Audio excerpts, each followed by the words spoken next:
Hello sir. जी बताइए। Sir ये बताइए कि ये जो लोग इंडिया में रह के हमास का सपोर्ट कर रहे हैं, आप इनको क्या बोलेंगे? मैं तो सीधा बोलूंगा ये कि ये देशद्रोह, इनके ऊपर देशद्रोह लगना चाहिए। क्यों सर? उनका तो राइट टू स्पीक है, वो राइट उनका टू स्पीक ओपिनियन में है सर, तो वो नहीं, तो बोल राइट सकते टू हैं। स्पीक में ये नहीं आता मैम जी।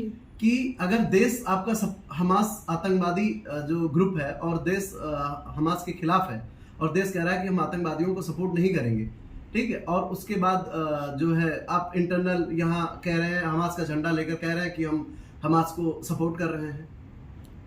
बट सर ये उनका राइट है, मतलब हमारे यहाँ ओपिनियन रखने का तो राइट है ना। ऐसा राइट ओपिनियन ये नहीं कहता है कि आप देश के खिलाफ जाएं।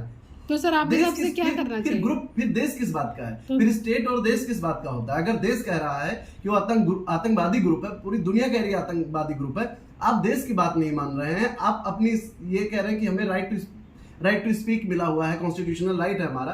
कॉन्स्टिट्यूशनल राइट आपका वहां है जहां आपके अपनी पर्सनल फ्रीडम पे चीजें आ रही हैं। अगर वहां आपको कोई प्रॉब्लम हो रहा है, जहां आपका पर्सनल फ्रीडम जा रहा है, हमास में लड़ाई चल रही है, हमास आतंकवादी ग्रुप है, यहाँ पर्सनल फ्रीडम आपका कहां छीन रहा है? सर वो अपना ओपिनियन तो दे सकते हैं, उन्होंने कोई ऐसा एक्ट नहीं किया जो देश के खिलाफ, यानी देश के खिलाफ जा रहे हैं भाई।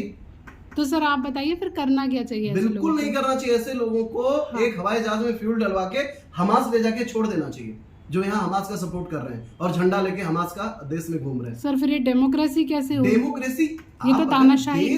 एग्जैक्टली, यहाँ देश की अगर कोई प्रॉब्लम है, ठीक है, देश में आपको कोई कुछ कह रहा हो, ठीक है, देन आप अपना राइट टू स्पीक है। फंडामेंटल राइट कहाँ है?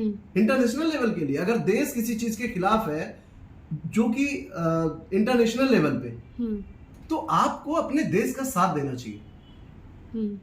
ये नहीं है कि अगर कोई आतंकवादी ग्रुप है, आप यानी ये क्या समझा जाए, इनडायरेक्टली क्या समझा जाए कि आप भी आतंकवादी है, आप आतंकवादी को सपोर्ट कर रहे हैं जिसको इंडिया ने आतंकवादी ग्रुप घोषित कर रखा है, आप उसका झंडा लेके निकल रहे हैं। ये तो हमारे देश के हमारे प्रधानमंत्री का सरल स्वभाव समझिए। नहीं, मैं आपको बता दूं, मुस्लिम कंट्रियों में लोग ये झंडा लेके नहीं निकल सकते हैं जी, ये जान लीजिए। सर तो जो भी जनता ये व्यूअर वीडियो देख रही है, आप इन्हें क्लियरली बताइए कि इंडिया ने फिलिस्तीन का सपोर्ट किया है कि हमास की खिलाफत की है, उसे आतंकवादी घोषित कर दिया है अपने हिसाब से, मतलब जो ऑफिशियल बिल्कुल ये जाके आप देखना चाहिए। हमारे ऑनरेबल प्राइम मिनिस्टर ने ये ऑफिशियली ये क्लियरली बोल रखा है कि हमास आतंकवादियों का एक गिरोह है, एक ग्रुप है, और हम हमास को कभी सपोर्ट नहीं कर रहे हैं, हम एकदम हमास की खिलाफत कर रहे हैं। और ऐसे दुनिया में कोई भी ऐसी जो आतंकवादी ग्रुप है, आतंकवादी समूह है, हम उसके खिलाफ हैं, हम कभी आतंकवादियों का सपोर्ट नहीं करेंगे। रही बात फिलिस्तीनियों की, तो फिलिस्तीनी अगर अपने वजूद के लिए, अपने राइट के लिए लड़ रहे हैं, इंडिया उसके सपोर्ट में है, ठीक है। लेकिन ऐसे लोग जो भारत में रह के, जो हमारे देश में रह के और हमारे देश के खिलाफ जा रहे हैं और कह रहे हैं कि हमास का हम सपोर्ट कर रहे हैं, ठीक है, जिसको भारत ने कह रहा है कि हम हमास का सपोर्ट नहीं करेंगे, अगर वो यहाँ सपोर्ट करें तो उनको एक प्लेन में भर के उनको हमास भेज देना चाहिए, वो जाके लड़े वहां।